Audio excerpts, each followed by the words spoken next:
برادران ملت اسلامی، السلام علیکم ورحمۃ اللہ وبرکاتہ۔ الحمد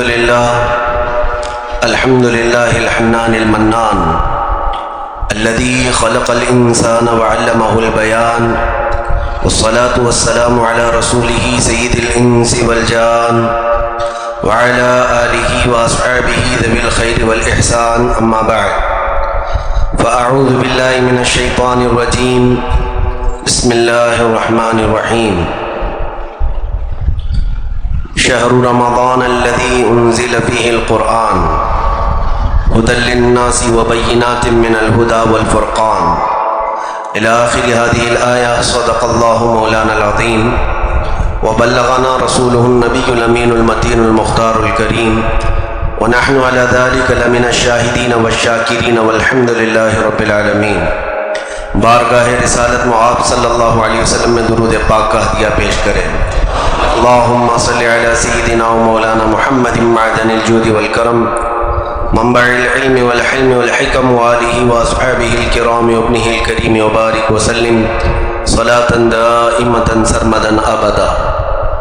عزیزان گرامی وقار، شعبان المعظم کا یہ آخری جمعہ عموماً میرے آقا صلی اللہ تعالیٰ علیہ وسلم اپنے صحابہ اکرام کو شعبان کے آخری عشرے میں جمع فرماتے تھے اور ایک ایسی نصیحت فرماتے تھے۔ صحابہ اکرام رضوان اللہ تعالیٰ علیہ مجمعین فرماتے ہیں کہ ہم پر رقت طاری ہو جاتی تھی۔ اللہ کے نبی صلی اللہ علیہ وسلم رمضان کے آنے سے پہلے ہی تنبیہ کے طور پر یوں ارشاد فرماتے کہ اے میرے صحابہ، ان قریب تمہارے اوپر ایک ایسا مہینہ آنے والا ہے جس کے پہلے 10 دن رحمت کے ہیں، بیچ والے 10 دن مغفرت کے ہیں، اور اخیر والے 10 دن جہنم سے آزادی کے ہیں۔ تو تم میں سے کوئی بھی اس مہینے کا کوئی لمحہ ضائع نہ کرے۔ حضور پاک صلی اللہ تعالیٰ علیہ وسلم کی عادت کریمہ تھی، رمضان کے استقبال کے لیے پہلے ہی سے آپ تنبیہ فرماتے تھے۔ عزیزان گرامی وقار، اسی سنت کے مطابق میں آج آپ سب سے یہی گزارش کروں گا کہ اللہ نے اور ہماری زندگی میں چند سانسیں عطا کی ہوں تو رمضان دیکھنا آپ سب کے لیے بھی ہوگا، اور بلکہ ہم تو دعا کرتے ہیں کہ مولا رمضان کی ساعتوں میں ہماری زندگی کو داخل فرما دیں۔ اگر اس سال کا بھی رمضان دیکھنا ہمارے مقدر میں ہے تو میرے عزیزوں، کسی بڑے مہمان کے آنے کی تیاریاں گھر میں پہلے سے ہونے لگتی ہیں۔ جب آپ کو بتا دیا جائے کہ سال بھر بعد آپ کے رشتہ دار کوئی گھر آنے والے ہیں تو ظاہر سی بات ہے آپ اپنے گھر کو ٹھیک ٹھاک کرنا شروع کرتے ہیں، اور پھر سامان سلیقے سے لگانے کی کوششوں میں جٹ جاتے ہیں۔ اگر کوئی آپ کا عزیز آدمی آ رہا ہو تو اس کے لیے تیاریاں الگ سے ہوتی ہیں۔ ہو سکتا ہے گھر کی پینٹنگ بھی ہو جائے، گھر کی جو بے ترتیب چیزیں ہیں اسے سلیقے سے لگا دیا جائے، پھر کھانے پینے کے انتظامات بھی کیے جاتے ہیں کہ وہ مہمان آئے تو اس کے لیے ہم پہلے کیا پیش کریں گے، کمرہ متعین کر دیتے ہیں کہ کہاں رہے گا۔ تو یہ ہمارے عزیز مہمانوں کے ساتھ ہم یہ کرتے ہیں۔ تو جب امت مسلمہ کو یہ بتا دیا جائے کہ تمہاری زندگی میں جو رمضان آتا ہے وہ اللہ کی طرف سے مہمان ہوتا ہے، اللہ کا مہمان، اسے ضیف الرحمن کہا جاتا ہے، رحمان کا مہمان، وہ جب ہمارے گھروں پر آئے تو ظاہر سی بات ہے ہمیں پھر اپنے تمام قواعد، اپنے تمام ضوابط اور اپنی زندگی کے ساری بھی ترتیب چیزوں کو ٹھیک کرنے کی ضرورت ہوتی ہے۔ رمضان جس کے گھر میں داخل ہوا اللہ کا مہمان بن کر کے آیا۔ قیامت کے دن ایک شخص سفید لباس میں آئے گا، بہت ہی نورانی صورت اس کی ہوگی، اور جب حساب کتاب چل رہا ہوگا تو وہ شخص سامنے آ کر کھڑا ہو جائے گا اور کہنے لگے گا کہ اے مولا، تو اس کی بخشش نہ فرما، اس کو تو جنت نہ عطا کر۔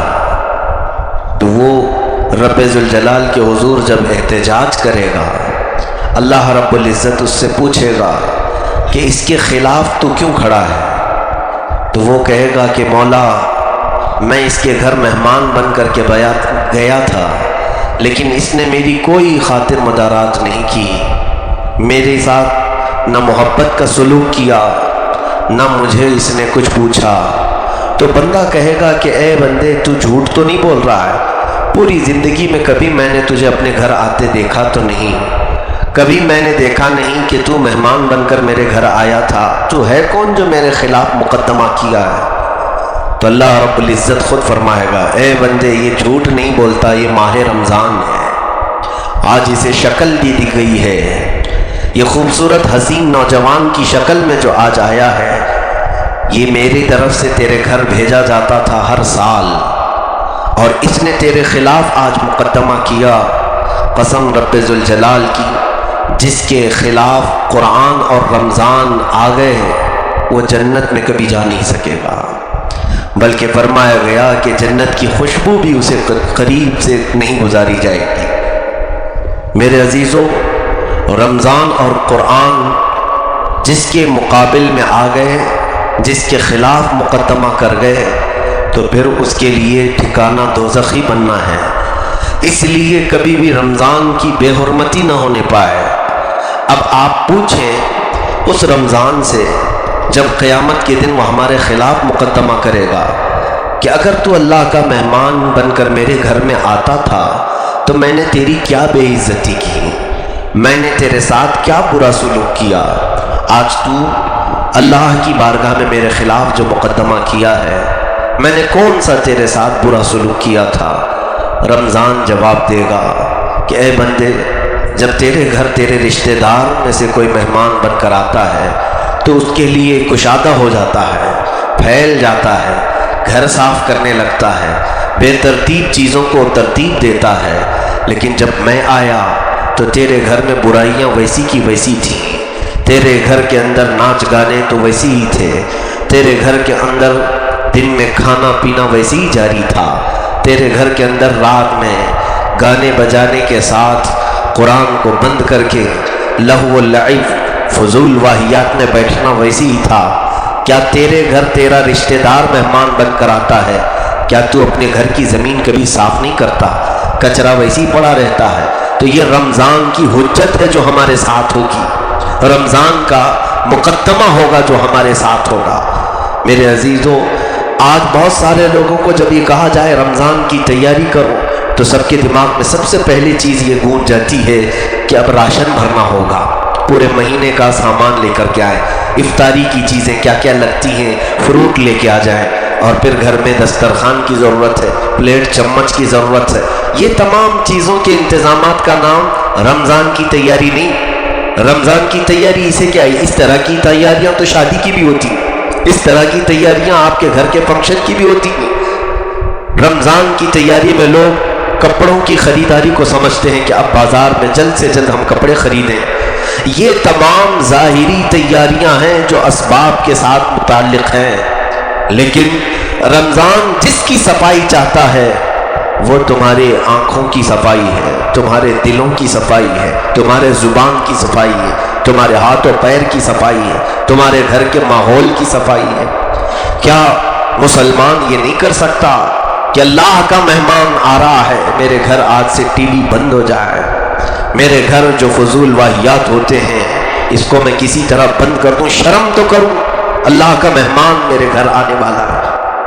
باقی ان لوگوں سے میرا کوئی کلام نہیں، میرا خطاب، میرا بیان ان لوگوں سے نہیں جن کا تعلق اللہ سے ہے ہی نہیں، جو اللہ رب العزت سے کوئی محبت نہیں رکھتا، ان سے میرا یہ کلام نہیں ہے۔ عزیزان گرامی، تاریخ تو یہاں تک بتاتی ہے، ایک مجوسی تھا، آگ کا پجاری، زندگی بھر اس نے آگ کی پوجا کی، آگ کی پوجا کرتے کرتے مر گیا۔ اس شہر میں جو ایک بڑے قطب تھے، ولی کامل تھے، انہوں نے خواب میں دیکھا کہ وہ جنت میں ٹہل رہا ہے، جنت کے باغیچوں میں وہ ٹہل رہا ہے۔ اس سے انہوں نے سوال کیا کہ تو آگ کی پوجا کرتے کرتے زندگی بتا گیا، تیرا جنت سے کیا تعلق؟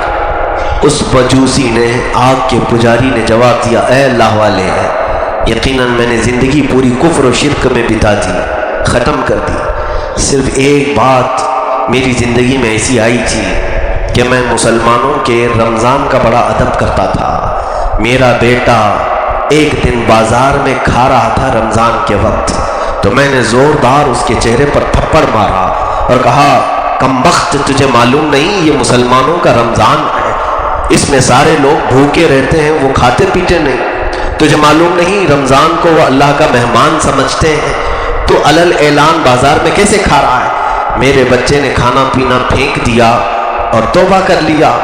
بس میں اگرچہ کافر تھا، مشرک تھا، لیکن مسلمانوں کے سامنے پورے رمضان میں کبھی کھاتا پیتا نہیں تھا۔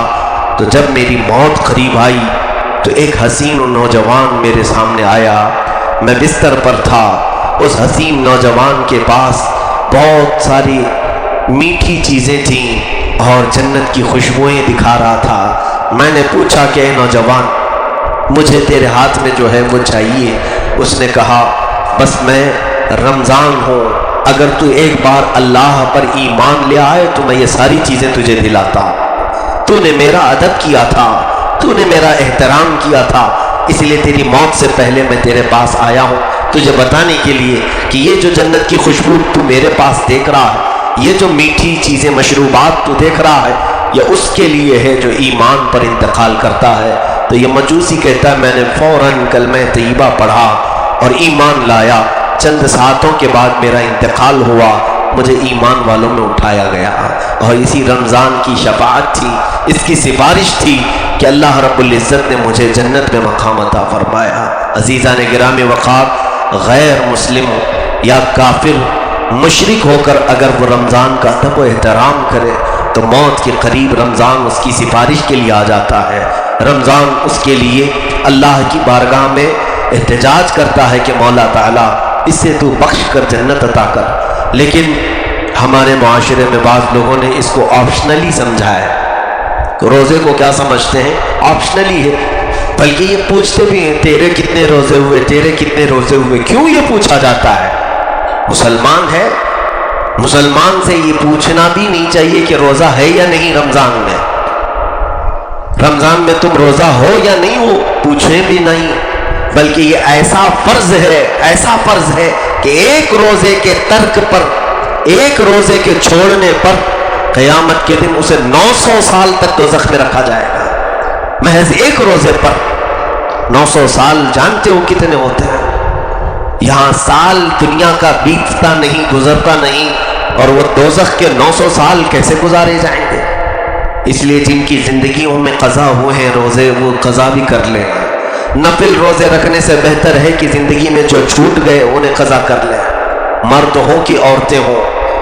رمضان کو اتنے ہلکے میں نہ لیں، اس کو اتنی آسانی سے نہ لے لیں کہ یہ آپشنلی ہے، میں نہیں رکھتا ہوں، وہ رکھتا ہے، اس کو ایسے سمجھتے ہیں جیسے یہ کوئی، جیسے امامہ پہننا ہے، جبہ پہننا ہے، یہ جیسے لوگوں نے یہ سمجھ لیا ہے کہ مولانا لوگوں کا کام ہے، دیندار لوگوں کا کام ہے۔ میرے عزیزوں، رمضان کے روزے ہر مسلمان مرد اور عورت پر فرض ہے، ہر مسلمان پر۔ تو یہاں پر رمضان کے روزوں میں جس نے بھی تساہلی کی، کاہلی کی، اس کے گھر سے نور ختم کر دیا جاتا ہے، اس کے گھر سے برکتوں کو اٹھا لیا جاتا ہے۔ عزیزان محترم، میرے آقا صلی اللہ تعالیٰ علیہ وسلم نے جو فرمایا، احادیث کی روشنی میں ایک بات بتا دوں، کیا آپ کو ایسا محسوس نہیں ہوتا کہ سال بھر جو بندہ بھٹکا پھرتا رہتا ہے، بھولے ہوئے راستوں پر گھومتا رہتا ہے،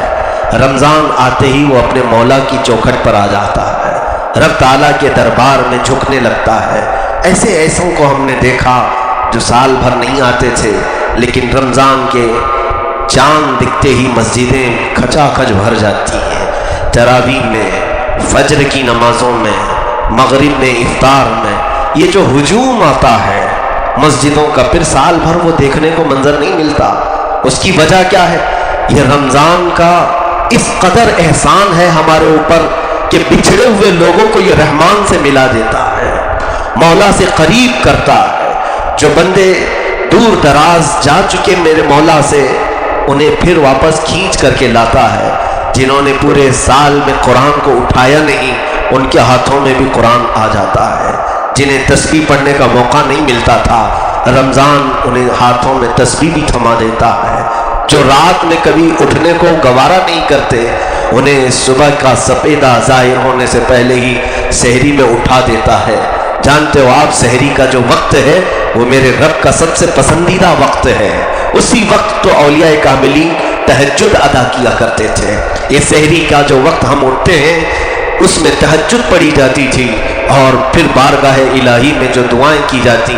رب ذوالجلال نے فرمایا دنیا میں یہ 3 چیزیں مجھے سب سے زیادہ عزیز ہیں، ایک بھوکوں کو کھلانا، اور مال ہونے کے بعد فقر فاقہ کرنا، تیسری چیز اللہ رب العزت نے فرمایا جب سارے سو رہے ہو تم کھڑے ہو کر مجھ سے مناجات کر رہے ہو، مجھ سے کلام کر رہے ہو، یہ سب سے زیادہ اللہ کو پسند ہے۔ ہم سے زندگی میں دوسرے دنوں میں یہ اٹھا نہیں جاتا، فجر کے لیے الارم رکھ کر کے بھی نہیں اٹھتے، لیکن سحری میں یہ رمضان ہے جو اٹھا لیتا ہے۔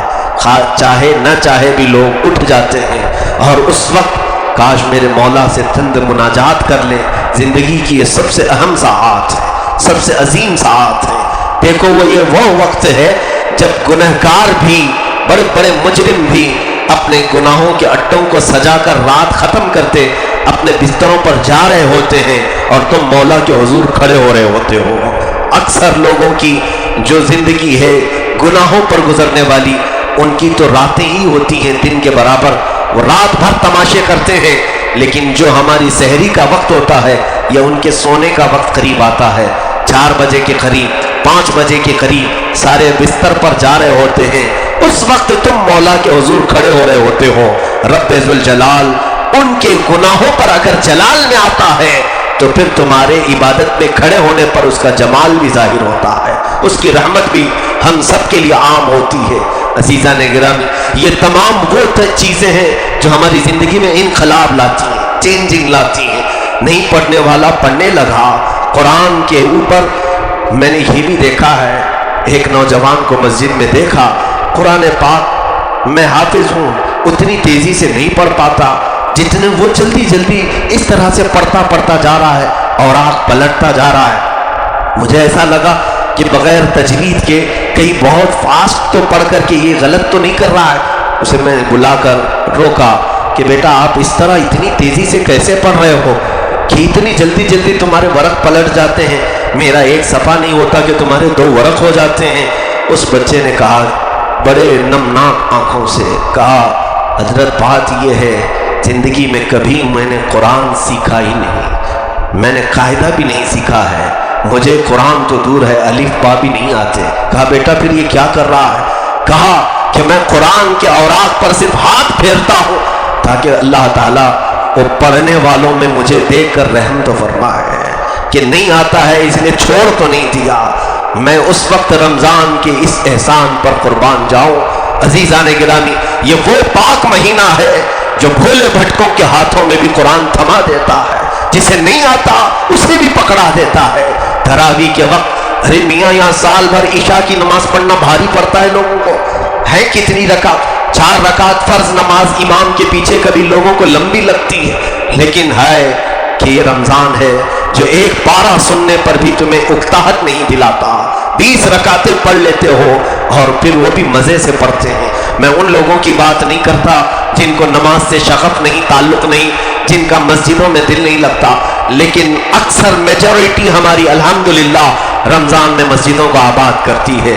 میں آپ سب سے گزارش کر رہا ہوں جنہوں نے مسجدوں کو زینت کے طور پر اپنی عبادتوں سے سجایا ہے، کیا یہ رمضان کی چینجنگ نہیں ہے؟ یہ رمضان کا انقلاب نہیں ہے؟ کیا یہ رمضان کے بدلنے والے احلات نہیں ہے؟ کہ ہمارے لیے وہ قوت پیدا کر کے دیتا ہے رمضان کہ ہم 20 رکعت تک بھی پیچھے کھڑے رہتے ہیں۔ میں محسوس کرتا ہوں آپ کی مسجد میں تو جانتے ہیں آپ 2 یہاں پر امام ہوتے ہیں تراویح کے لیے۔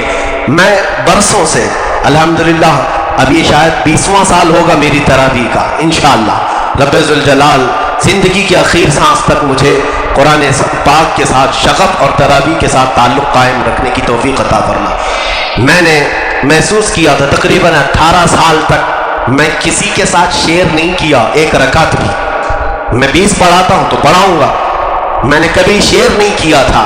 اور پڑھانے کے وقت کبھی اندازہ نہیں ہوتا پیچھے لوگ کیا کہہ رہے ہیں. ہمیں تو اپنے مسلح کی فکر ہے. ایک حافظ قرآن کو کئی چیزوں کی توجہ دینی رہتی ہے, رکعتوں کو بھی دماغ میں رکھنا ہے, قرآن کے صفحات کو بھی, آیتوں کو بھی, اور اس کے علاوہ وقت کا خیال رکھنا ہے, اور پھر تجوید کا خیال رکھنا ہے, اور پھر ایک آیت ادھر سے ادھر مل نہ جائے اس کا خیال رکھنا ہے. پہلی رکعت میں کیا پڑھا تھا, دوسری میں سجدوں کے بعد بھول نہ جائے اس کا خیال رکھنا ہے. اب کون سی رکعت میں ہیں ہم, سجدے میں جانے کے بعد پہلی میں کہ دوسری میں, یہ تمام چیزوں کے خیال میں پیچھے کا خیال آتا نہیں ہے. کتنے لوگ کھڑے ہیں, کس کے اوپر کیا بیت رہی ہے, کون اشک اشک کر رہا ہے, اس کا خیال ایک حافظ قرآن کو نہیں آتا. لیکن سننے کو ملتا ہے کچھ لوگ پریشان, کچھ لوگ تعریف, بہرحال. لیکن اب احساس ہونے لگا جب یہاں میں نے تراویح پڑھایا, 10 مولانا پڑھاتے ہیں, 10 میں پڑھاتا ہوں, تب اندازہ ہونے لگا کہ پیچھے کھڑے ہونے کا بھی ایک الگ علم ہوتا ہے, پیچھے کھڑے ہونے کا ایک الگ اس کی کیفیت ہوتی ہے. پڑھانے کے وقت اندازہ نہیں ہوتا تھا, پیچھے کھڑے ہو کر پڑھنے میں ایک الگ اندازہ ہوتا ہے کہ خاموش اتنی دیر تک کھڑا ہونا یہ سب کے بس کی بات نہیں. تب پھر احساس ہوا اتنے سالوں تک جو ہمارے پیچھے پڑھ رہے ہیں یہ اپنے سے پڑھ نہیں رہے, رمضان انہیں کھڑا کر کے رکھا ہے. رمضان کا یہ احسان ہے کہ ان کے اندر اکتاہٹ کو ختم کرتا ہے, ملال کو ختم کرتا ہے, بے چینی اور بیزارگی کو نکال دیتا ہے. باقی دنوں میں کھڑے ہو کر کے دکھاؤ, کوئی 20 رکعت کیا 4 رکعت میں مسجدوں کی صفیں خالی ہو جائیں گے. عزیزان گرامی, اس پاکیزہ مہینے کی ہر ساعت اور ہر لمحہ ہمیں مولا سے قریب کرنے والے راستے دکھاتی ہے. رب تبارک و تعالیٰ کے حضور کتنے ایسے لوگ ہیں جو رمضان میں پوچھنے کے لیے آتے ہیں, مسائل جتنے رمضان میں پوچھے جاتے دوسرے دنوں میں نہیں پوچھے جاتے. اسی لیے میرے مولا نے فرمایا کہ اے محبوب, میرے بندے میرے بارے میں سوال کرتے ہیں آپ سے کہ ہمارا مولا ہے کہاں. کہ چند صحابہ آئے حضور صلی اللہ علیہ وسلم کی بارگاہ میں سوال کریں. یہی اسی صفحے میں قرآن کی جو آیت میں نے تلاوت کی, شہر رمضان الذی انزل فیہ القرآن, اسی میں یہ آیت بھی آئی ہے. اللہ تبارک و تعالیٰ فرماتا ہے کہ یسألونک عبادی عنی فإنی قریب, یعنی اے محبوب آپ سے میرے بندے پوچھ رہے ہیں کہ میں کہاں ہوں. یہ سوال کب آیا تھا جانتے ہیں آپ صحابہ اکرام؟ یہ رمضان کے موقع پر. ظاہر سی بات ہے ایک طلب ہوتی ہے بندے کو کہ میرا مولا ہے کہاں, یہ بندہ پوچھنے کے لیے آتا ہے. تب رب نے بھی جواب کیا دیا, اے محبوب ان سے فرما دے فإنی قریب, میں بہت قریب ہوں تم سے. اجیب دعوت الداعی اذا دعانی, جب تم مجھ سے بات کرتے ہو میں تمہارا جواب بھی دیتا ہوں. اذا دعانی فلیستجیبوا لی ولیؤمنوا بی, تم مجھی کو پکارو اور مجھ پر ہی یقین رکھو. اللہ تعالیٰ فرماتا ہے, آپ کو میں نے شاید وہ حدیث بھی بتائی, جب بندہ سورہ فاتحہ بھی پڑھتا ہے مولا تعالیٰ کی طرف سے جواب آتا ہے الحمدللہ رب العالمین. جب بندہ تلاوت میں مشغول ہے اس کا مطلب ہوتا ہے تمام تعریفیں اللہ کے لیے جو عالمین کا, تمام جہانوں کا پالنے والا ہے. سورہ فاتحہ کا پہلا جز, سورہ فاتحہ کی پہلی آیت پڑھتا ہے, رب کی طرف سے جواب آتا ہے. فرشتوں کو مولا مخاطب کر کے فرماتا ہے حمیدنی عبدی, اے فرشتوں دیکھو میرے بندے نے میری تعریف کی ہے, میری حمد بیان کی ہے. الرحمن الرحیم, جب بندہ رحمان اور رحیم کہتا ہے اسے مولا فرماتا ہے اثنانی عبدی, میرے بندے نے میری ثنا بیان کی ہے. مالک یوم الدین, قیامت کے دن کا مالک بندے کی زبان سے نکلا. رب ذوالجلال فرماتا ہے مجدنی عبدی, فرشتے دیکھو میرا بندہ مجھے بزرگ کہہ رہا ہے, میرا بندہ مجھے برتر کہہ رہا ہے, عظیم کہہ رہا ہے. تو رب تعالیٰ کی طرف سے ہمارے ہر آیت پر جواب ہے. وہ قرآن میں فرماتا ہے اجیب دعوت الداعی, جب پکارنے والا پکارتا ہے تو میں جواب دیتا ہوں. یہ اور بات ہے کہ ہماری سماعت رب ذوالجلال کی نداؤں کو سن نہیں پاتی. اللہ عز و جل کے حضور موسیٰ کلیم اللہ علیہ الصلوۃ والتسلیم نے یہ سوال بھی کیا تھا کہ اے مولا تجھے پکارنے والے ہر طرح کے ہیں، اچھے لوگ بھی پکارتے ہیں، برے لوگ بھی پکارتے ہیں، گنہگار بھی پکارتے ہیں، پرہیزگار بھی پکارتے ہیں، کیا تو سب کا جواب دیتا ہے؟ کہا ہاں موسیٰ، میں ہر بندے کی پکار کا جواب دیتا ہوں۔ کیسے دیتا ہے مولا؟ رب فرماتا ہے جب میرا بندہ مجھ سے کہتا ہے یا ربی، اے میرے پالنے والے رب، میں اس سے کہتا ہوں، گنہگار بندہ بھی پکارتا ہے، نیک بھی، جب نیک بندہ مجھ سے یہ کہتا ہے میں اس کے جواب میں کہتا ہوں لبیک یا عبدی، اے بندے بول میں حاضر ہوں، تجھے کیا چاہیے؟ لبیک کا مطلب ہوتا ہے میں حاضر ہوں۔ تو رب تعالیٰ بندے سے یہ کہہ رہا میں حاضر ہوں۔ پھر موسیٰ علیہ السلام سے سوال ہوا، آپ نے عرض کیا مولا جب گنہگار پکارتا ہے تب بھی تو جواب دیتا ہے؟ یعنی مولا تعالیٰ کی طرف سے ارشاد ہوا ہاں موسیٰ، جب ایک گنہگار پکارتا ہے یا ربی تو جواب میں 70 بار میں کہتا ہوں لبیک یا عبدی، لبیک یا عبدی، لبیک یا عبدی، 70 بار ایک گنہگار کے پکارنے پر، اور نیک بندے کو صرف ایک ہی بار جواب آتا ہے۔ رب تعالیٰ فرماتا ہے ہاں موسیٰ، نیک بندہ جب پکارتا ہے اسے اپنے نیکیوں پر بھروسہ ہوتا ہے، وہ وسیلے میں اپنے اعمال پیش کرتا ہے، اس کے پاس نمازیں ہیں، روزے ہیں، بہت کچھ ہے، لیکن گنہگار جو پکارتا ہے صرف میرے بھروسے پہ پکارتا ہے، صرف میری رحمت پر اسے یقین ہوتا ہے، باقی اس کے پاس اعمال نہیں ہوتے۔ تو جس نے میری ذات پر کمال کا یقین کیا میں اس کے لیے اتنی مرتبہ جواب دیتا ہوں۔ میرے عزیزو، یہ پاک مہینہ قریب کرنے والا مہینہ ہے جو ہم بچھڑے ہوئے ہوتے ہیں۔ کیا آپ نے رمضان کی راتوں میں نہیں دیکھا قرآن کی تلاوت ہمارے آنکھوں سے آنسو بھی لے آتی ہے؟ قرآن کی تلاوت ہم پورے سال بھر رمضان کے علاوہ مہینوں میں کرتے ہیں، لیکن وہ کیفیت طاری نہیں ہوتی جو تراویح میں قرآن پڑھتے پڑھتے آنکھیں ڈبڈبا جاتی ہیں۔ بہتوں کو میں نے دیکھا قرآن اگرچہ سمجھ میں نہیں آتا ہے لیکن آیتیں پورے جسموں میں ہمارے مشاعر کو جھنجھوڑ دیتی ہیں، ہمارے ہاتھ پیر ہلنے لگتے ہیں صرف اس احساس کے ساتھ کہ یہ جو مصلی پر سنایا جا رہا ہے میرے پالنے والے خدا کا کلام ہے، وہ روح میں اترتا ہے، وہ قلب میں اترتا ہے۔ ان پاکیزہ مہینے، اس پاکیزہ مہینے کی آمد سے پہلے میرے عزیزو، جب آپ کو یہ تمام چیزیں بتا دی گئی کہ تمہیں رب تعالیٰ سے قریب کرنے والا مہینہ آ رہا ہے تو اب تیاریاں اسی انداز کی کرو۔ راشن تمہارے گھر میں لانا یہ مولا تبارک و تعالیٰ کے فضل و کرم سے ہے، وہ رزق کے دروازے بے حساب کھولتا ہے، تم اس کی فکر نہ کرو۔ وہ تمام چیزوں کے خیالات کے لیے تمہیں رمضان نہیں دیا گیا، تم جتنا ہو سکتا ہے اپنے ظاہر و باطن کو سجانے میں لگ جاؤ۔ میرا چہرہ بگڑا ہوا ہے، مولا کا پاک مہینہ، اس کا پاکیزہ مہمان آ رہا ہے، میرے چہرے کو تو دیکھے گا رمضان، کہیں ایسا نہ ہو کہ رمضان مجھ پر لعنت برسا کر چلا جائے۔ یہ پورا مہینہ پورے 30 دنوں تک میرے چہرے پر لعنت نہ بھیجے، میں ٹھیک ٹھاک کر لوں، میرے کپڑے سلیقے کے نہیں ہیں، ستر دکھا کر حرام کاریوں میں مبتلا رہتا ہوں، کہیں یہ پاکیزہ مہینہ دیکھ کر کے اپنا منہ نہ چھپا لے۔ ہم یہاں دنیا میں اچھے لوگوں کے سامنے پھٹے کپڑے پہن کر جانے میں شرم محسوس کرتے ہیں، اللہ کا مہمان جب آئے تو کیا ہم بے ستر ہو کر اس کے سامنے رہیں؟ وہ اگر مولا کے حضور جا کر شکایت کرے کہ اے قدیر و جبار خدا، فلاں بندے کے گھر بھی گیا تھا لیکن وہ ہمیشہ ننگا نظر آیا ہے، وہ ہمیشہ حرام کاریوں میں ملوث نظر آیا ہے۔ میرے عزیزو، ہمیں سلیقہ اپنے ظاہر کا بھی ترتیب دینا ہے اور ہمارے باطن کو بھی اسی طرح۔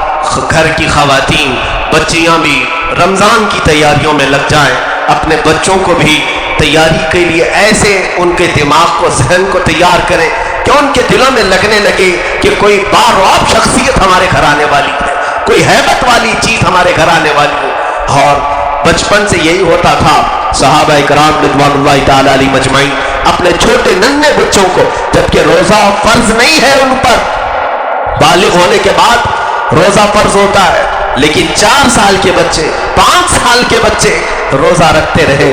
بزرگان دین نے اس کی عادت انہیں ڈالی صرف اس لیے کہ ذہن میں ان کی ایسی تصویر بٹھائی جائے کہ رمضان کے آتے ہی ان کے خط و خال بدل جائیں۔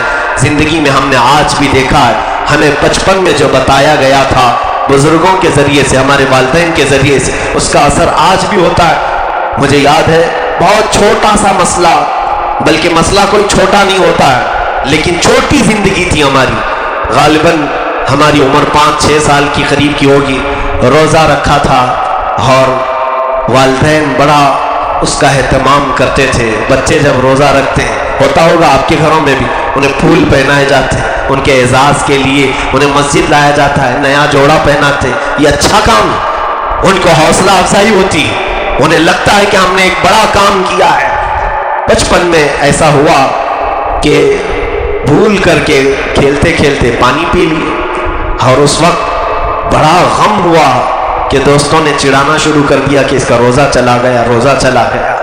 اور روتے ہوئے جب گھر پہنچے تو ماں نے جب یہ بتایا، پہلا مسئلہ ہمیں یہ بھی معلوم ہوا کہ بھول کر کے جب بندہ کھا پی لیتا ہے تو اس کا روزہ جاتا نہیں ٹوٹتا، دل کو اطمینان نہیں ہو رہا تھا۔ مسئلہ جب یہ بتایا گیا، پھر بعد میں حدیث پاک ہمیں بتائی گئی کہ اللہ کے حبیب صلی اللہ علیہ وسلم فرماتے ہیں کہ جب رمضان میں کوئی بندہ روزے سے ہو اور بھول کر کے کھاتا پیتا ہے تو وہ خود نہیں، مولا اسے کھلاتا ہے، مولا تعالیٰ اسے پلاتا ہے۔ جب کوئی شدت کے تکلیف میں ہو تو وہ رحیم ہے مولا، وہ کریم ہے مولا، بندے کو اتنے ہی احکام دیتا ہے جتنا وہ سنبھال سکتا ہے، اور اگر طاقت سے زیادہ اس کے اوپر بوجھ آ رہا ہو تو کسی بہانے مولا اس کے منہ تک رزق کو پہنچا دیتا ہے۔ آپ نہیں دیکھتے، میں اس سے قبل بھی اس بات کو عرض کیا ہوں کہ رب ذوالجلال خود اتنی مہربانی فرماتا ہے، تمہاری طاقت سے زیادہ کا حکم نہیں دیتا، لا یکلف اللہ نفسا الا وسعها۔ جب کبھی کسی کا ایکسیڈنٹ ہو جائے، کہیں ہاتھ ٹوٹ گیا، پیر ٹوٹ گیا، تو آپ دیکھیں بے ہوش ہو جاتا ہے نا، بے ہوش ہو جاتا ہے۔ کیوں ہوتا ہے ایسے؟ ایک بڑے حکیم نے کہا ہے، درد جب تک سنبھال سکتا ہے بندہ تب تک اس کا ہوش باقی رکھا جاتا ہے، اور جب درد شدت سے زیادہ ہو جائے، برداشت سے زیادہ ہو جائے، تو رب تعالیٰ خود ہی اسے بے ہوشی طاری کرتا ہے، تاکہ اب اس سے زیادہ کی یہ برداشت کرنے کی طاقت نہیں رکھتا، اس کا ہوش ختم کر دیا جائے۔ بے ہوشی میں پھر پتہ نہیں چلتا درد کتنا ہو رہا ہے۔ میرے عزیزوں، خود رب ذوالجلال ہم پر مہربان ہے۔ روزے کو اگر کوئی یہ سوچتا ہے کہ میرے لیے ایک بہت بڑا چیلنج ہے، میں نہیں رکھ سکتا ہوں، بیمار ہو جاتا ہوں، تکلیف ہوتی ہے، ایسا نہیں ہے۔ تمہارا پالنے والا تمہاری صحت کو تم سے بہتر جانتا ہے، تمہارا پیدا کرنے والا تمہاری ہر چیز کو تم سے زیادہ جانتا ہے۔ وہ رب ذوالجلال اگر تم بیمار ہونے والے ہوتے تو کبھی یہ حکم نازل نہیں کرتا، بلکہ رب ذوالجلال ہمارے اپنے فائدے کے لیے اور ہماری اپنی جسم کی حکمتوں کے لیے اس کو فرض فرمایا۔ آج دنیا یہ کہہ رہی ہے، میں نے 2-3 سال قبل ایک اخبار کی سرخی میں دیکھا تھا دلی میں، کہ انہوں نے سرخی لگائی ہوئی ہے کہ رمضان کے 1 مہینے کے روزے کینسر سے بچا سکتے ہیں۔ بڑے ڈاکٹروں نے اس کا اعلان کیا، اور بلکہ ابھی وہ جاپان کے ایک بہت بڑے ڈاکٹر نے بھی اس کو لکھا ہے کہ روزے کے ذریعے سے ہم نے کینسر کو ختم کرنے کا علاج ڈھونڈ لیا ہے۔ تو دنیا جب اعتراف کر رہی ہے، سائنس جب ترقی کرتی ہے، تو ہر وہ چیز ہمیں آشکار ہو کر کے نظر آتی ہے جو مولا تعالیٰ نے پہلے ہمیں بیان فرمایا۔ در حقیقت علم جو ہے رب تعالیٰ سے قریب کرتا ہے، تو مسلمان کو یہ یقین کر لینا چاہیے کہ میری بیماری بڑھتی نہیں بلکہ بیماری کے لیے شفا ہے۔ میں روزہ رکھوں گا، انشاءاللہ میرے جسم کے اندر موجود سارے فاسد چیزیں، جو کچھ بھی فضلات ہیں، وہ روزے کے ذریعے سے نکل جائیں گے، ختم ہو جائیں گے۔ عزیزان گرامی وقار، یہاں سے میں اللہ کے حبیب صلی اللہ تعالیٰ علیہ وسلم کی چند وہ تیاریاں بتاؤں جو میرے آقا صلی اللہ تعالیٰ علیہ وسلم رمضان کے آنے سے پہلے بھی اور رمضان میں فرمایا کرتے تھے۔ دیکھیں، ایک بات اور رمضان کی تیاری کے لیے، سیلف یعنی اپنے آپ اور خود کے لیے تیاریاں کرنا یہ کمال کی بات نہیں، بلکہ ہمیشہ رمضان آتا ہے تو غربا اور مساکین کو تمہارے گھروں سے قریب کر دیتا ہے۔ کتنے غریب ایسے ہیں جن کی آس بڑھ جاتی ہے رمضان آتے ہی، جن کی تمنائیں بڑھ جاتی ہیں، ضرور ان کا خیال رکھا جائے۔ بلکہ دنیا میں انسان سب سے پہلے کیا دیکھتا ہے جانتے ہیں آپ؟ اگر کھانا سامنے ہے تو اس کو بھوک لگی ہے، انسان کی فطرت ہے کہ پہلے اپنا پیٹ بھرے اور پھر دوسروں کا خیال کرے۔ فطرت ہے انسان کی، کوئی بھی چیز اس کے سامنے ہو وہ پہلے اپنی تمام چیزوں، اپنی ضروریات پوری کرتا ہے اور پھر بعد میں دیکھتا ہے دوسروں کے لیے۔ اس کو بھی ہم سخی کہتے ہیں۔ دنیا میں اپنی ضروریات پوری کرنے کے بعد بچی ہوئی چیزیں دوسروں میں تقسیم کرتا ہے تو اسے ہم کیا کہتے ہیں؟ سخی کہتے ہیں۔ جبکہ میں نے دیکھا ہے، آپ سب کو بھی معلوم ہے، وہ تنہا ذات ہے محمد رسول اللہ صلی اللہ علیہ وسلم کی، کہ شدت کی بھوک کے بعد بھی اپنے پاس کوئی چیز موجود ہے جو پہلے دوسروں کا خیال کرنا، بعد میں پھر بچ جائے تو اپنا خیال کرنا۔ یہ عظیم انقلاب ہے۔ رمضان المبارک کے مہینے میں ماں عائشہ صدیقہ فرماتی ہیں رضی اللہ تعالیٰ عنہ، رسول کریم صلی اللہ تعالیٰ علیہ وسلم ہمیشہ اصحاب صفہ کے ساتھ افطار کرتے تھے۔ اصحاب صفہ کون ہیں جانتے ہیں آپ؟ یہ 70 صحابہ جو گھر سب چھوڑ کر کے آ گئے تھے میرے آقا کی بارگاہ میں۔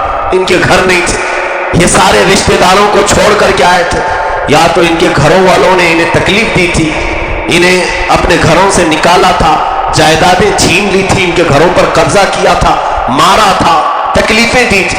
وہ 70 صحابہ حضور صلی اللہ علیہ وسلم کے رحم و کرم پر پلتے تھے۔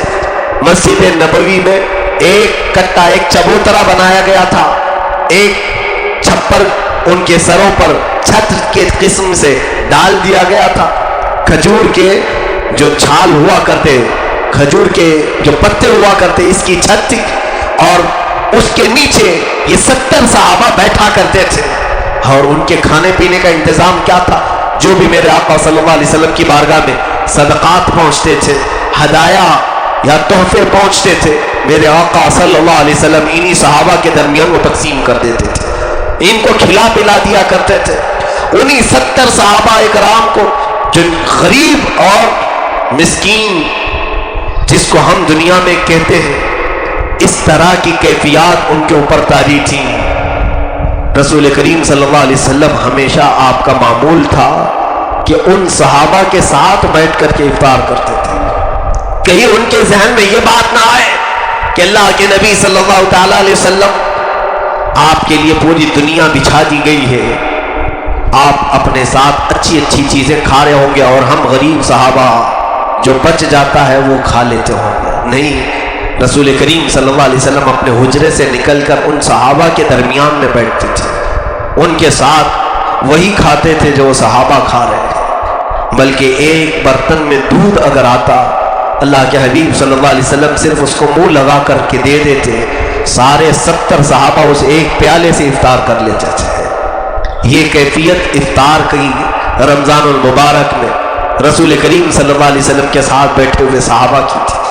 ماں عائشہ صدیقہ رضی اللہ تعالیٰ عنہ فرماتی، لیکن افطار اذان ہونے سے پہلے پہلے بیٹھے کس کے ساتھ ہیں؟ اصحاب صفہ کے ساتھ، غریب صحابہ کے ساتھ، سارے غریب صحابہ ہیں۔ اس کے باوجود اذان ہونے سے پہلے ایک بار اور پوچھ لیتے تھے کہ عائشہ باہر دیکھو کوئی ہے تو نہیں، کوئی باقی تو نہیں ہے جو دسترخوان پر نہیں آیا ہو۔ ماں عائشہ صدیقہ رضی اللہ تعالیٰ عنہا کی بیان کردہ ایک حدیث ہماری آنکھوں سے آنسو لاتی ہے۔ فرماتی ہیں کہ میں حجرے رسول میں کھڑی رہ کر دیکھتی تھی یہ افطار کا منظر، اللہ اکبر، وہ کیسا حسین منظر ہوتا ہوگا جب ارد گرد وہ ستارے جھرمٹ کی طرح صحابہ بیٹھے ہوں اور درمیان میں جگمگاتا ہوا آفتاب رسالت بیٹھا۔ وہ صحابہ حضور صلی اللہ علیہ وسلم کے ساتھ افطاری میں مشغول، اذان سے چند منٹ پہلے میرے آقا صلی اللہ علیہ وسلم عائشہ صدیقہ کی طرف مخاطب ہو کر کے کہتے ہیں، حمیرہ، عائشہ، باہر دیکھو کوئی بیٹھا تو نہیں، کوئی باقی تو نہیں۔ روزانہ ڈیوٹی تھی، آج میں نے جھانک کر کے دیکھا دور جنت البقیع کے پاس ایک درخت کے نیچے کوئی مسافر نظر آیا، کوئی مسافر اپنی سواری کو باندھ کر کے بیٹھا ہوا نظر آیا۔ شام کا وقت ہے، اس کے چہرے پر گرد و غبار ہے، کپڑوں پر دھول کے آثار ہیں۔ اندر سے کہتی یا رسول اللہ صلی اللہ علیہ وسلم کوئی تو دور بیٹھا ہوا دکھ رہا ہے کون یہ پتہ نہیں ہے، مدینے کا تو نہیں لگتا، باہر سے آیا ہوا دکھتا ہے۔ افطار میں چند لمحے باقی تھے، دسترخوان چھوڑ کر میرے آقا اٹھ گئے اور میرے آقا صلی اللہ تعالی علیہ وسلم چلتے ہوئے اس جنت البقیع کے درخت تک گئے جہاں پر وہ مسافر اپنی سواری کو باندھ کر بیٹھنے کی کوشش کر رہا تھا۔ حضور اس کے قریب گئے، جا کر کے پوچھتے تو کون ہے، کہاں سے آیا ہے؟ کہا بڑا لمبا سفر طے کر کے آیا ہوں۔ سفر کی تھکان الگ تھی، چہرے پر گرد و غبار کے آثار الگ تھے۔ وہ بیٹھ رہا تھا، پوچھا میرے آقا صلی اللہ علیہ وسلم نے کچھ کھانے پینے کو ملا؟ اسی منزل کے لیے آیا ہے یا اس سے آگے بھی جانا ہے؟ کہا کھایا پیا نہیں ہو اور منزل یہی ہے، یہی پر آیا ہوں۔ میرے آقا صلی اللہ تعالیٰ علیہ وسلم اس کا ہاتھ پکڑ کر کے کہتے چلو ہمارے دسترخوان پر ساتھ بیٹھ کر کے کچھ کھا پی لیا جائے۔ وہ ساتھ میں آیا، اللہ کے حبیب صلی اللہ علیہ وسلم اپنا پیالہ جو دودھ پی رہے تھے وہ اسے دے دیا، اس مسافر کو، اس نے پیٹ بھر کر کے پی لیا۔ آج سارے صحابہ کھجور کی ایک کھٹلی کو چوس کر سارے لوگوں نے افطار کر لیا، ایک کھجور پر ساروں کا افطار ہو گیا۔ اخیر میں وہ بندہ پوچھتا ہے میری منزل یہ تھی، میں ایک شخص کو تلاش کرتے آیا ہوں جس کا بڑا چرچا میں نے سنا ہے، اس کا نام محمد ہے، وہ یہاں کہاں رہتا ہے؟ صحابہ کی آنکھیں بھیگ گئی، کہا جس نے تجھے سیراب کیا وہی محمد تو ہے، جس نے تیرا ہاتھ پکڑ کر تجھے منزل تک لایا وہی محمد تو ہے۔ عزیزان گرامی وقار، یہ رمضان المبارک میں ہمارے ساتھ کیا ہوتا ہے؟ افطار کا وقت قریب ہو، ہمیں تو آس پاس والے نظر نہیں آتے، بھوک کی شدت میں لوگوں کے دماغ عرش پر ہوتے ہیں، آسمان پر ہوتے ہیں، جلال الگ ہوتا ہے، غصہ الگ ہوتا ہے۔ عزیزان گرامی، رمضان المبارک میں اس چیز کا بھی خیال کریں کہ پہلے میرے ہاتھ میں جو کھجور ہیں میں دوسرے کو دے دوں، میرے پاس اگر شربت کا گلاس آیا ہے پہلے میرے آس پاس بیٹھے ہوئے کو پلا دوں۔ اس کا ثواب آپ کو معلوم، میرے آقا صلی اللہ تعالیٰ علیہ وسلم کی حدیث کریمہ سے یہ مفہوم وارد ہوتا ہے، فرمایا تم اکیلے ایک روزہ رکھ سکتے ہو لیکن ثواب 70 کا بھی حاصل کر سکتے ہو۔ پوچھا کیسے؟ کہا اگر تم نے اپنی کھجوروں سے دوسروں کو افطار کرایا ان کے روزے کے برابر بھی ثواب اللہ تمہیں عطا کرے گا، اس کا ثواب اس کے ساتھ ہے، اس کا روزہ جائے گا نہیں لیکن اس کے روزے کے برابر کا ثواب تجھے بھی دیا جائے گا۔ کیوں نہ ہم دوسروں کو بھی افطار کرائیں، بلکہ یہاں سب صاحب استطاعت ہوں گے، غریب اور مسکین کو کھلانا ضروری نہیں، ہر ایک کو کوشش یہ کیا جائے میری کھجور سے وہ افطار کرے، اس کی کھجور سے میں افطار کروں، اس میں کوئی مذائقہ نہیں، محبتیں بڑھتی ہیں۔ اور رمضان یہی تو ہمیں پیغام لے کر کے آتا ہے کہ ہمارے درمیان کی جو نفرتوں کی دیواریں ہیں رمضان کی یہ میٹھی کھجوروں سے ختم ہو جائے، ہمارے درمیان جو شقاوت آئی ہے، بدبختی آئی ہے، رب تبارک و تعالیٰ اس رمضان کی مٹھاس سے اسے ختم کر دے گا۔ رمضان المبارک میں افطار کے لیے جمع ہو، یقیناً آپ کے گھر میں بہت نعمتیں ہوتی ہوں گی، مجھے معلوم ہے ہمارے بھی گھر افطاروں میں سجائے جاتے ہیں، لیکن میرا اپنا خیال یہ ہوتا ہے کہ گھر میں عورتوں کو کھانے کے لیے دیا جائے، ان کا دسترخوان بچھے، ایک آدھ بار اپنے اہل و عیال کے ساتھ افطار کر لیں، اس میں کوئی مذائقہ نہیں۔ مرد حضرات کوشش یہ کریں کہ ہماری محبتیں قائم ہوں، ہمارے دسترخوان سب کے ایک جا جمع ہو، ہم مسجدوں میں افطار کو عام کریں۔ اعتکاف کا بھی ثواب ہے اور افطار میں یہ ہے کہ ہم ایک سے دوسرے کے روزے کو محسوس کریں گے اور دوسرے کا روزہ ہمیں احساس دلائے گا۔ باقی ہمارے گھروں میں کتنے لوگ روزے سے ہیں، کون کس حالت میں گزرا ہے اس کا احساس نہیں ہوتا۔ آپ کے دسترخوان میں کبھی بہت ہی غریب بیٹھا ہوگا، کبھی کوئی بہت امیر بیٹھا ہوگا، سارے لوگوں کو ایک جگہ یہ رمضان نے جمع کیا ہے۔ کہاں کا وہ فرق؟ میرا سٹیٹس الگ ہے، اس کا سٹیٹس الگ ہے، میرے سٹینڈرڈ کے مطابق نہیں، میں اس کے سٹینڈرڈ کے مطابق نہیں، سارے فرق ختم کرو۔ جب مسجدوں کی صفوں میں مولا تعالیٰ نے ہمارے شانے سے شانہ ملا دیا، غریب اور فقیر اور مسکین کو امیروں کے ساتھ، بادشاہوں کے ساتھ، اسلام یہی تو ہے۔ آ گیا عین لڑائی میں گر وقت نماز، قبلہ روحوں کی زمین بوس ہوئی قوم حجاز، ایک ہی سب میں کھڑے ہو گئے محمود و ایاز، نہ کوئی بندہ رہا نہ کوئی بندہ نواز۔ یہ اسلام ہے۔ یہاں پر سارے لوگوں کو شانہ بشانہ کھڑا کیا گیا، دسترخوان پر بھی کبھی عیب محسوس نہ کرے میں کس کے ساتھ بیٹھا ہوں۔ یقیناً سارے ہم میرے آقا صلی اللہ تعالیٰ علیہ وسلم کی امت کے ادنا غلام ہیں، حضور پاک صلی اللہ علیہ وسلم کی محبت میں ایک ہی رسی میں جڑے ہوئے ہیں، ہمیں کوئی توڑے نہ، ہمیں کوئی کھولے نہ، اس لیے ہم سب ایک جا جمع ہو کر افطار کا اہتمام کریں۔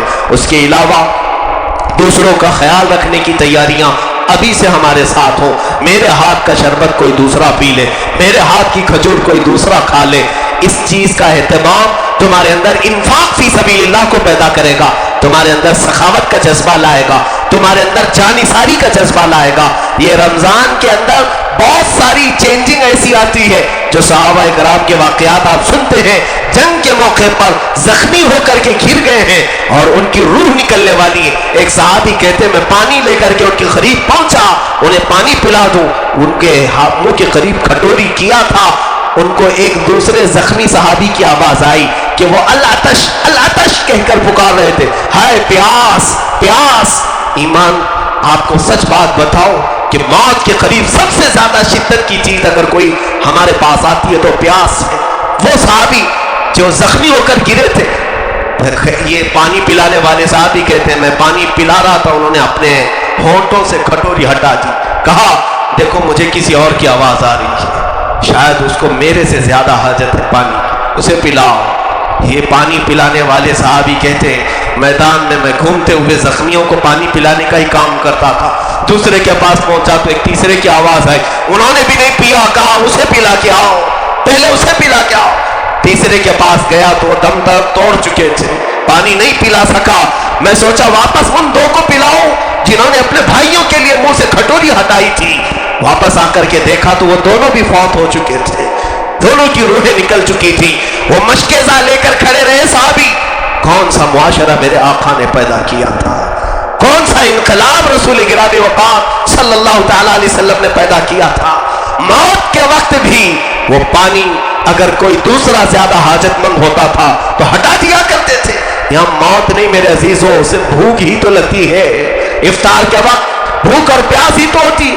صحابہ موت سے پہلے بھی پانی ہٹا دیا کرتے تھے۔ ہمارے اندر جذبہ یہ ہو، صبر، رمضان صبر سکھاتا ہے، صبر جتنا آ جائے اتنا تمہاری زندگی میں تبدیلیاں آتی چلی جائیں۔ میں نے یہ سارے کلمات رمضان کے آنے سے قبل ہی بیان کر دیے، تیاریوں میں لگ جاؤ۔ گناہوں کی زندگی ہے تو توبہ کر لو، اپنی روز مرہ کی زندگی ایکٹیویٹیز بدل ڈالو، اپنے چہرے سنوار لو، اپنے لباس سدھار لو، اپنے گھروں کے اندر بے حیائی کو ختم کرو۔ یہ تمام تر فلموں کو دیکھنا، ناچ گانے دیکھنا، سیریل ٹی وی اور یہ تمام چیزوں کو رمضان کے آنے سے پہلے بند کر دو، پردے ڈھانک دو گھروں کے اندر، ان تمام ٹیلی ویژن پر پردے ڈھانک دو۔ ہاں ضرورت کی چیزیں دیکھنے میں کوئی حرج نہیں، لیکن شیطان سب کے اوپر حاوی ہو جاتا ہے۔ یہ 11 مہینے اور اس کا اثر رمضان میں بھی باقی رہ جاتا ہے۔ نفس امارہ تمہیں کنٹرول میں رکھنے نہیں دیتا، اس لیے جہاں سے برائیاں شروع ہوتی ہیں وہیں پر بند باندھ دیا جائے، یہ بہتر ہے۔ باقی سب کے اختیار میں نہیں کہ تلوار ہاتھ میں لے اور اچھے کام کے لیے استعمال کرے۔ بولنے کے لیے تو کہا جا سکتا ہے لیکن سب کے لیے یہ بس کی بات نہیں، اس لیے گھروں کے ماحول کو تبدیل کرو۔ جو چیزیں ہوتی ہیں بچوں کو، اگر وہ بچے آپ سے گیم کھیلنے کے، انٹرنیٹ کے عادی ہیں تو یہ بہترین موقع ہے، انہیں اس چیز سے آزاد کروا سکتے ہو۔ دیکھیں ہم نے اپنے تجربے کے طور پر دیکھا کئی لوگوں کے گٹکے، کئی لوگوں کے سگریٹ، بیڑیاں، یہ تمام چیزیں چھوڑنے کا انہیں موقع ملا۔ وہ کہتے ہیں گھنٹہ بھر ہم روک نہیں سکتے اپنے آپ کو، لیکن رمضان المبارک میں سحری سے لے کر افطار تک رکنا تو ہوتا ہے۔ یہ عادت ایسی ہو جاتی ہے، اگر اس عادت پر عید کے بعد بھی وہ عمل پیرا ہو گیا تو الحمدللہ اس سے یہ تمام بری چیزیں بھی ختم ہو جاتی ہیں، نکل جاتی ہیں۔ عزیزان گرامی، کسی بھی انسان کو ریہرسل کے طور پر یہ مہینہ بہت ہی کارآمد ہے، بہت ہی کارآمد ہے، مشق کے لیے بہت ہی بہتر ہے، اس لیے تبدیلیاں اپنے گھروں کے اندر بھی پیدا کریں۔ رب ذوالجلال ہمیں ماہ مبارک رمضان المبارک کی آمد سے پہلے آنکھوں کی حیا عطا فرما دے، زبان کی طہارت عطا فرما دے، ہمارے کانوں کو نغمات سے، برے فاحشات کلمات سے محفوظ فرما دے۔ کریم خدا رحم الراحمین ہمارے پیٹ کو حلال لقموں سے بھر دے، حرام روزیوں سے محفوظ فرمائے، ہاتھوں پیروں کی خطاؤں کو درگزر کر دے۔ کریم خدا ہم سب کو بے حیائی کے ماحول سے نکال کر حیا کا ماحول عطا فرما، ہم سب کے گھروں میں مولا شریعت مصطفیٰ کی بہاریں عطا فرما۔ خلاق العالمین، ہم رمضان کے بہت قریب آ چکے، لیکن یہ ہمارا یقین نہیں ہے کہ ہم رمضان دیکھ سکیں گے یا نہیں۔ اللہ تو اگر رحم فرما دے، اتنی زندگی دے دیا ہے، رمضان تک ہماری زندگی کو اور دراز فرما دے، اس کی سعادتیں اور برکتیں ہمیں ضرور اس ماہ مبارک اس زندگی میں عطا فرما دے۔ اور کریم خدا اگر ہماری زندگی کا یہ آخری رمضان ہے، اس کے بعد ہم رمضان نہ دیکھ سکنے والے ہو، مولا اسی رمضان کو ہماری بخشش کا ذریعہ بنا دے، ہمارے مغفرت کا سامان بنا دے۔ کریم خدا ارحم الراحمین، ہم سب کو یکجا اتحاد اتفاق کی زندگی عطا فرما۔ مومنین جس طرح سے تیری مسجدوں میں آج جمع ہیں، ان کے دلوں کو بھی جمع فرما دے، کفار و مشرکین کے شر و فساد سے ہماری حفاظت فرما۔ وصلی اللہ تعالی علی خیر خلق محمد وآلہ وصحبہ اجمعین، وآخر دعوانا الحمد للہ رب العالمین۔ السلام علیکم۔